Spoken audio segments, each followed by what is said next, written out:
I'm Nancy Waldeck. Welcome to my healthy kitchen and welcome to Hydration 101. Shane and I have been thinking about this warm summer weather, and we know that everybody needs to be hydrated because, well, for a lot of reasons, even just to feel good. So I've got 4 recipes for you today that are so delicious, so easy, so good, and they'll definitely keep you hydrated. We're gonna start with a soup, and this is one of those soups that can be served either chilled or it can be served warm. So in my pot right here, I have some olive oil and some red onions that I've been cooking down for a while. The whole kitchen smells like onions that are caramelizing. Yum! Next up, I'm gonna put in some garlic. So I've grated my garlic with a microplane, and I'm gonna put it in after I have already caramelized or cooked the onions down for a little bit. So there goes my garlic. And you know, I'm gonna stir it, and I know when that garlic is cooked because it just releases the most beautiful aroma. And oh, I can smell it right now. So I've got my pot over about medium heat right now. And so, oh wow, it just smells so good. I wish y'all were here with me. So I've got just a couple other ingredients that are gonna go in here. I've got some herbs and spices, because of course we always love putting herbs and spices in our food because you know that's gonna add more nutrition and flavor. So I've got some herb de Provence here, and that's kind of the cousin to the Italian seasoning.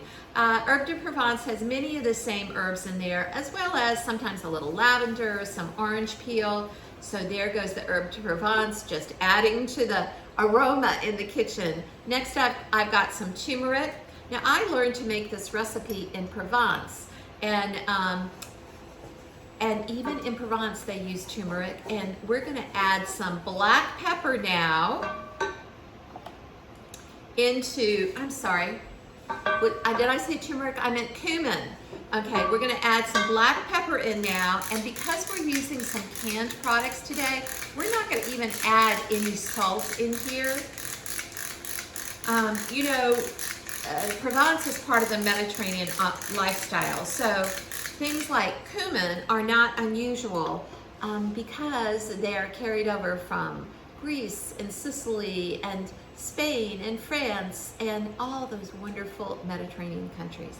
So I've got some freshly ground black pepper in there, and so that's it for my spices. Now what I want to do is I want to start putting in my ingredients to make it a tomato soup. And to do that, the first thing I'm going to put in is a can of fire roasted tomatoes. Now, if this was not June, but if it was August and we had all these gorgeous, fresh, big, juicy tomatoes, I'd absolutely say you could use fresh tomatoes. But you know, crushed, canned, fire roasted tomatoes are a great substitute. You can even get this brand with no salt. And I like the crushed ones for this because the crushed ones kind of literally just dissolve into the soup.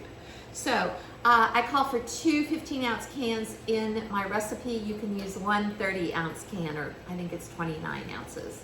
So there we go. Now it's gone in. And next up, I'm gonna put in about 4.5 cups of tomato or vegetable juice. So I'm using that literally instead of my stock today. And that vegetable juice or tomato juice, try to get it with either no salt added or low sodium, because by the time we use the tomatoes and the tomato juice or vegetable juice, we're getting some salt in there. And you know, even if we don't have high blood pressure, it's a really good idea to cut down on our salt intake because we get it from everywhere, right? Okay, oh, it's smelling so good.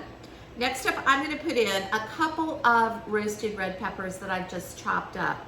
And so you can, of course, buy roasted red peppers, but they're so easy to make. I actually have a video on my YouTube channel, which you're watching this also on my YouTube channel. So you can easily find out how to roast your own red peppers or yellow or orange peppers.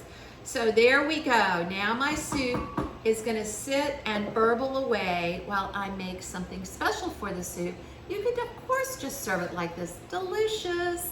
However, we're gonna really kick it up a notch by putting in some basil pesto.